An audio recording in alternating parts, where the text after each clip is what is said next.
வணக்கம் மக்களே. ஒரு சிஸ்டர் இந்த அரிசி டப்பா பற்றி கேட்டிருந்தீங்க. அதோட ப்ரைஸ் என்னன்னு கேட்டிருந்தீங்க. ஆக்சுவலாக இதை நாங்களே ரெடி பண்ணுவோங்க, அதனால் இதோட ப்ரைஸ் எனக்கு சொல்ல தெரியல. இந்த ரைஸ் டப்பா தனியாக தான் பண்ணுவாங்க. அதோட ப்ரைஸ் வேணால் வந்து 3500. இது வந்து செமி மாடுலர் கிச்சனாக நாங்களே ரெடி பண்ணதுனால எங்களுக்கு தகுந்த மாதிரி இந்த ரைஸ் புல் அவுட்டை பண்ணிக்கிட்டோங்க. இது பார்த்தீங்கன்னா இப்படி தான் ஓப்பன் பண்ணலாம். இப்படி பண்ணி நம்ம அரிசி எடுத்துக்கலாம். ஆக்சுவலாக இது எப்படின்னா ஃபுல்லாகவே வெளியே கூட எடுத்துக்கலாங்க.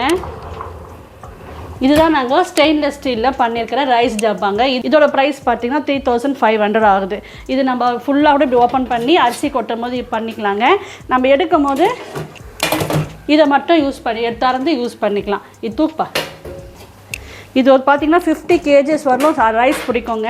அதோட வெயிட் தாங்கிறதுக்காக நாங்கள் கார்பெண்டர்கிட்ட சொல்லி இந்த மாதிரி கொஞ்சம் அப்படி வைங்க, வெயிட்டை தாங்கிறதுக்காக ப்ளைவுட்டில் இதை பண்ணிக்கிட்டோம். இந்த பக்கம் வந்து இதெல்லாம் என்ன ஷீட் போட்டோமோ அதே ஷீட்டை யூனிஃபார்மாக வரணும்னு கொடுத்து ரெடி பண்ணிக்கிட்டோங்க. அதனால் இதோட காஸ்ட் எனக்கு தெரியல. இந்த ரைஸ் டப்பா வந்து பாரிஸில் ஸ்டீல்லாம் பண்ணுவாங்க பாருங்கள், அந்த இடத்த தான் போய் உட்காந்து நாங்கள் ரெடி பண்ணிட்டு வந்தோம். ஏன்னா நம்ம அலுமினியம்லாம் வேண்டாம், லாங் லாஸ்டிங்காக யூஸ் பண்ணணுன்றதுனால ஸ்டீல்லே பண்ணிட்டோம். இந்த ஐடியா உங்களுக்கு பிடிச்சிருக்குன்னு நினைக்கிறேங்க. நீங்களும் இம்ப்ளிமெண்ட் பண்ணி பாருங்கள். தேங்க்ஸ் ஃபார் வாட்சிங். பாய்.